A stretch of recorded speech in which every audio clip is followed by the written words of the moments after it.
Assalamualaikum warahmatullahi wabarakatuh. Di balik laki-laki hebat, pasti ada wanita hebat. Slogan ini sudah begitu masyhur. Di balik kesuksesan seorang pria, selalu ada sumbangsi besar dari sosok wanita. Hal yang sama juga dialami oleh seorang imam besar nan tersohor yang satu ini. Siapa yang tak kenal Abu Abdullah Muhammad Idris Asy-Syafi'i, atau populer dipanggil dengan Imam Syafi'i ini? Ya, beliau dikenal sebagai salah satu imam mazhab 4 yang dikenal memiliki khasanah keilmuan yang begitu luas. Bahkan mayoritas masyarakat Indonesia sendiri memilih pendapat beliau sebagai mazhab utamanya. Berangkat dari pencapaian-pencapaian luar biasa dari sosok Imam Syafi'i itu, tidak terlepas dari peran utama sang ibunda yang merupakan madrasatul ula bagi Syafi'i kecil. Fatimah binti Ubaidillah Ashdiyah namanya.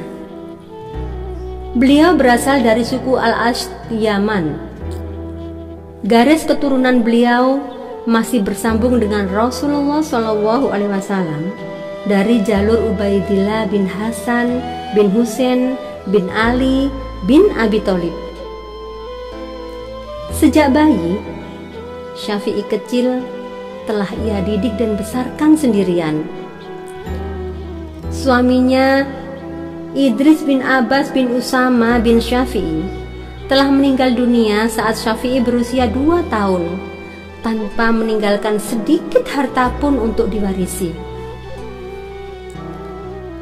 Setelah suaminya wafat, Fatimah akhirnya membesarkan putranya seorang diri.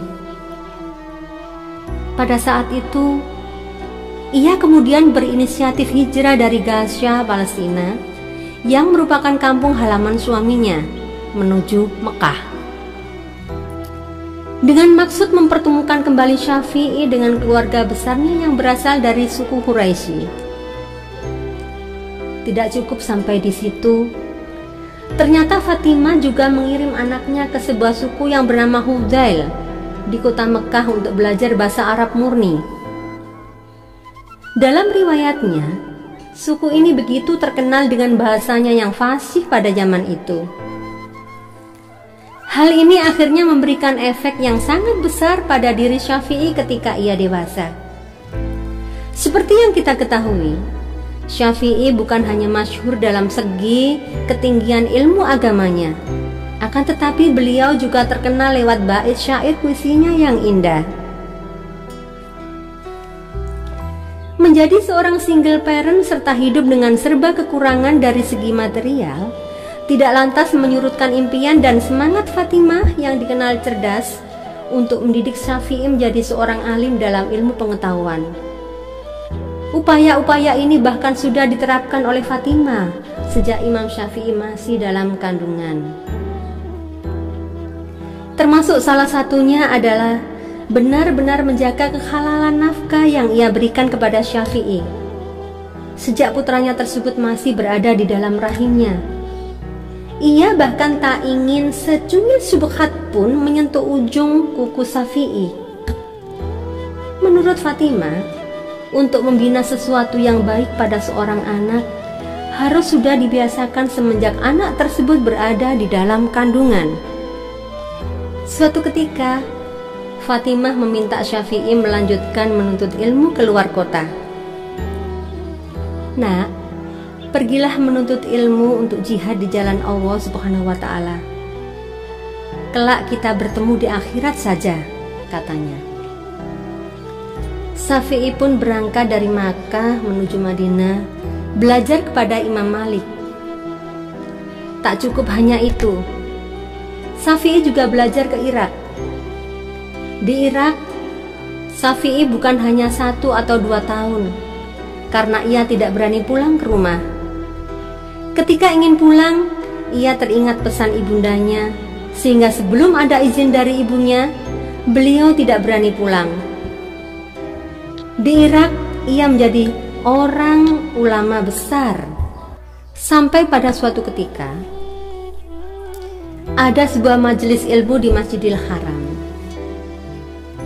Di dalam tersebut terdapat seorang ulama besar yang berasal dari Irak. Dalam penyampaiannya, ulama tersebut sering sekali memuji-muji kecerdasan seorang gurunya yang berasal dari Mekah, yang begitu alim akan ilmu agama, sehingga apapun permasalahan agama yang dimiliki pada masyarakat Irak pada saat itu mampu ia pecahkan dan selesaikan dengan jelas dan tuntas. Mendengar hal tersebut, Ibu Imam Syafi'i yang juga berada dalam halaqah tersebut penasaran. Siapakah kiranya pemuda luar biasa tersebut? Lalu, ulama besar asal Irak tersebut pun menjawab pemuda tersebut adalah Muhammad Idris Asy-Syafi'i. Seketika, menangislah Ibunda Imam Syafi'i saking terharu dan bangganya saat mendengar berita tersebut. Melihat kejadian tersebut, ulama besar tadi menjadi penasaran tentang apa gerangan yang membuat Fatimah menangis. Fatimah pun menceritakan bahwasanya pemuda yang diceritakannya tadi itu merupakan anak sematawayangnya yang telah lama pergi jauh guna menuntut ilmu. Mendengar hal tersebut, para rombongan dari Irak tadi pun langsung tunduk takzim kepada Ibu Imam Syafi'i dan bertanya pesan apakah yang kira-kira ingin disampaikannya kepada Syafi'i setibanya mereka di kampung halaman mereka, Irak. Lalu Fatimah pun berkata, "Tolong sampaikan pada Syafi'i bahwasanya saat ini aku telah ridho dan mengizininya untuk pulang." Mendengar hal tersebut, Imam Syafi'i pun merasa sangat bahagia dan terharu, karena pada akhirnya ia masih berkesempatan untuk menemui ibunya di dunia ini. Imam Syafi'i tidak mengulur-ulur waktu. Beliau pun berkemas-kemas ingin sesegera mungkin bertemu sang ibundanya. Sebelumnya, Imam Syafi'i berpamitan kepada warga Irak setempat karena kealiman dan kemasyhuran beliau di Irak. Masyarakat yang mencintai dan mengagumi beliau memberi apa yang mereka punya dari kekayaan mereka. Ada yang memberi unta, dinar, dan lain-lain sekedar untuk bekal. Walhasil, Imam Syafi'i pun pulang dengan membawa puluhan unta dan dikawal oleh beberapa santri beliau. Sesampai di perbatasan kota Mekah, Imam Syafi'i mengutus seorang santrinya agar mengabarkan kepada ibundanya bahwa saat ini beliau sudah di perbatasan kota Mekah. Santri Imam Syafi'i pun mengetuk pintu rumah. "Siapa itu?"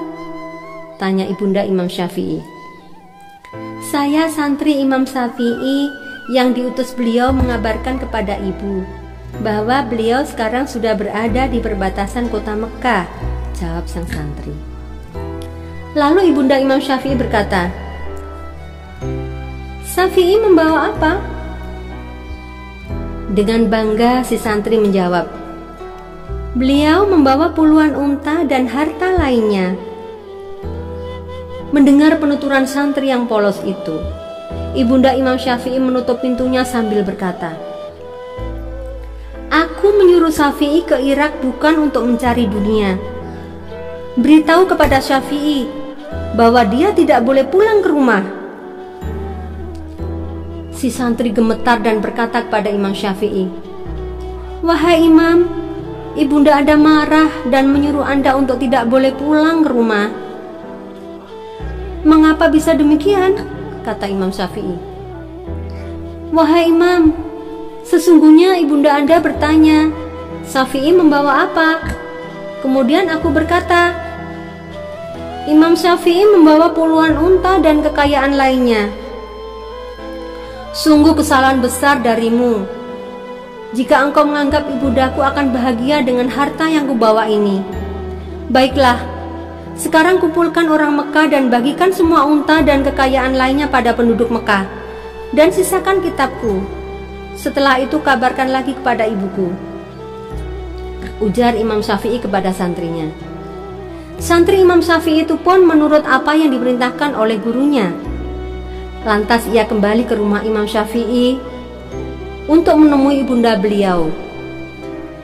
Sesampai di depan rumah, ia mengetuk pintu. Dan terdengarlah dari dalam rumah, "Siapa?" "Saya adalah murid Imam Syafi'i yang kemarin dan ingin mengabarkan kepada Anda bahwa Imam Syafi'i telah membagikan semua untanya dan harta yang lainnya. Yang beliau bawa hanya kitab dan ilmu," jawab santri Imam Syafi'i. "Alhamdulillah. Baiklah, sekarang kabarkan kepada Syafi'i bahwa dia boleh pulang ke rumah dan dia aku tunggu." Mendengar kabar itu, Imam Syafi'i bahagia dan terharu dengan kabar tersebut. Seraya mencium ibundanya yang telah lama tidak bertemu.